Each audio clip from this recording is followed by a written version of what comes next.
പ്രതിഷേധം തുടരുകയാണ്. എങ്ങനെ ഈ പ്രതിഷേധം അവസാനിക്കുമെന്ന കാര്യത്തിൽ ഇപ്പോഴും ഒരു ധാരണയില്ല. പ്രത്യേകിച്ചും നമുക്ക് ഇവിടെ കാണാൻ കഴിയുന്നുണ്ട്, കൂടുതൽ പ്രവർത്തകർ ഇവിടേക്ക് എത്തുകയാണ്.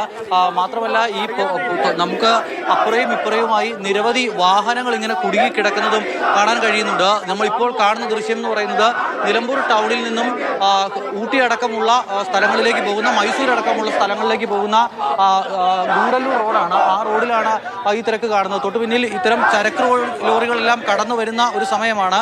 അതോടൊപ്പം തന്നെ അത്തരം ലോറികളൊക്കെ ഒരുപാട് കിടക്കുന്നത് നമുക്ക് കാണാൻ കഴിയുന്നുണ്ട്. ബന്ദിപ്പൂരിൽ ഒരു യാത്രാ നിരോധനം നിലനിൽക്കുന്നതിനാൽ ഇനിയിപ്പോൾ ഒരുപക്ഷെ അവിടെ നിന്നും ഇങ്ങോട്ടുള്ള വാഹനങ്ങളുടെ വരവിൽ ഒരല്പം കുറവുണ്ടായേക്കാം. പക്ഷേ ഇപ്പോഴും ഈ കുടുങ്ങിക്കിടക്കുന്ന വാഹനങ്ങളുണ്ട്. ഈ വാഹനങ്ങൾക്ക് ഇവിടെ നിന്നും കടന്നു പോകാൻ കഴിയുന്നില്ല. ഈ ആശുപത്രിയുടെ ഭാഗത്തേക്കുള്ള ഒറ്റ വഴിയിലൂടെയുള്ള ഗതാഗതം മാത്രമാണ് ഇപ്പോൾ നടക്കുന്നത്. മറ്റെല്ലാ വഴികളും ഇവർ ഉപരോധിക്കുകയാണ്. ഈ പ്രധാന പാത ഉപരോധിക്കുന്നു. അതിനാൽ തന്നെ വാഹനങ്ങൾക്ക് കടന്നു പോകാൻ ഒരു വഴി മാത്രമാണുള്ളത്. പോലീസുകാർ ഇവിടെ ഉണ്ട്. പക്ഷേ പോലീസുകാർ ഈ സമരത്തിൽ ഇപ്പോൾ സമരം അവസാനിപ്പിക്കുന്നതിനായുള്ള എന്തെങ്കിലും ഒരു ഇടപെടൽ അവരുടെ ഭാഗത്തു നിന്നും ഉണ്ടാകുന്നില്ല. നമുക്ക് കാണാൻ കഴിയുന്നുണ്ട്, ഈ ആശുപത്രിയുടെ ഭാഗത്തേക്ക് കടന്നു പോകുന്ന വഴിയാണ് നമുക്ക് മുകളിലുള്ളത്. ഈ സമരം കണ്ട് സമരത്തിന് പിന്തുണ അറിയിക്കാനും സമരം കാണാനുമൊക്കെ എത്തിയ ആളുകൾ കൂടി ആകുമ്പോൾ റോഡ് നിറയുകയാണ്.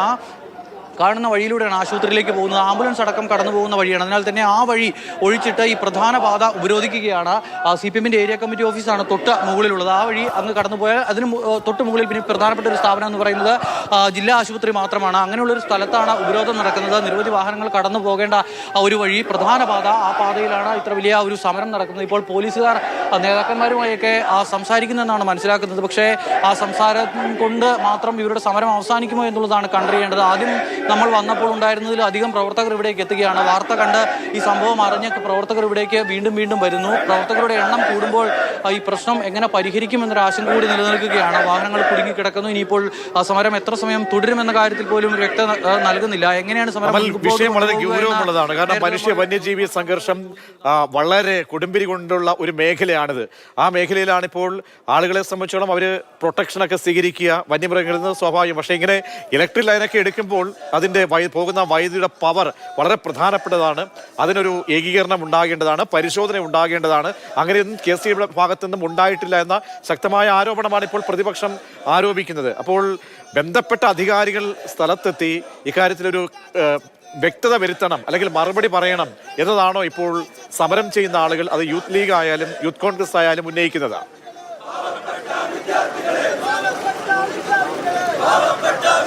സമരം ചെയ്യുന്നവരുടെ പ്രധാനപ്പെട്ട ആവശ്യം KSTB ഉദ്യോഗസ്ഥർക്കെതിരെ, വീഴ്ച വരുത്തിയവർക്കെതിരെ നടപടി വേണം എന്നുള്ളതാണ്. ആ നടപടി ഉണ്ടാകുമെന്നൊരു ഉറപ്പില്ലാതെ തങ്ങൾ സമരം അവസാനിപ്പിക്കില്ല എന്ന നേതാക്കന്മാരും പ്രവർത്തകരും ഒരുപോലെ പറയുന്നു. അപ്പോൾ എങ്ങനെ ഈ സമരം കൊണ്ട് അവസാനിപ്പിക്കാൻ കഴിയും എന്നുള്ളതാണ് ഇനി അറിയേണ്ടത്. ഇന്നത്തെ സമരം ഇങ്ങനെയാണ് എങ്കിൽ നാളെ നേരം പുലരുമ്പോൾ നിലമ്പൂരിൽ എന്താകും അവസ്ഥ എന്ന് അറിയേണ്ടിയിരിക്കുന്നു.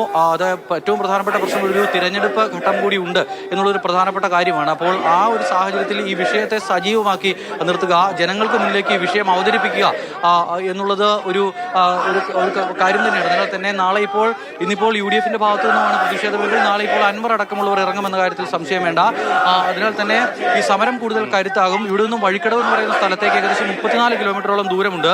അവിടെയാണ് ഈ കുട്ടി ഷോക്കേറ്റ് മരണപ്പെട്ടത്. അവിടെ നിന്ന് പിന്നീട് അവിടുത്തെ ഒരു ആശുപത്രിയിലേക്ക് മാറ്റി. അതിനുശേഷമാണ് നിലമ്പൂർ ജില്ലാ ആശുപത്രിയിലെ മോർച്ചറിയിലേക്ക് കുട്ടിയുടെ മൃതദേഹം എത്തിച്ചത്. പിന്നാലെ പരിക്കേറ്റ് 2 പേരെ കൊണ്ടുവരിക കൂടി ചെയ്തു. ആശുപത്രിയിൽ നിന്നും എന്തായാലും ആശ്വാസകരമായ ഒരു വിവരം എന്ന് പറയുന്നത് പരിക്കേറ്റ കുട്ടികളിൽ മറ്റുള്ള ആളുകളുടെ ആരോഗ്യനില തൃപ്തിപ്പെട്ടു വരുന്നു, കാര്യമായ പ്രശ്നങ്ങളില്ല എന്നുള്ളതാണ്. അതിൽ ഒരാളുടെ ആശുപത്രിയിൽ അഡ്മിറ്റ് ചെയ്ത സമയത്ത് ഒരാളുടെ നിലയിൽ ഒരു അല്പം പ്രശ്നമുണ്ട് എന്ന് പറഞ്ഞിരുന്നു. പക്ഷേ പിന്നീട് സൂപ്രണ്ടുമായൊക്കെ നമ്മൾ സംസാരിച്ചിരുന്നു. അപ്പോൾ പറഞ്ഞത് കാര്യമായ പ്രശ്നങ്ങളില്ല, നില സ്റ്റേബിളായി എന്നുള്ളതാണ്. അങ്ങനെ ഒരു ആശ്വാസമുണ്ട്. പക്ഷേ എങ്കിലും ഒരു കുട്ടിയുടെ ജീവൻ നഷ്ടപ്പെട്ടു എന്നുള്ളത് അങ്ങേയറ്റം വേദനാജനകമായ സംഭവമാണ്.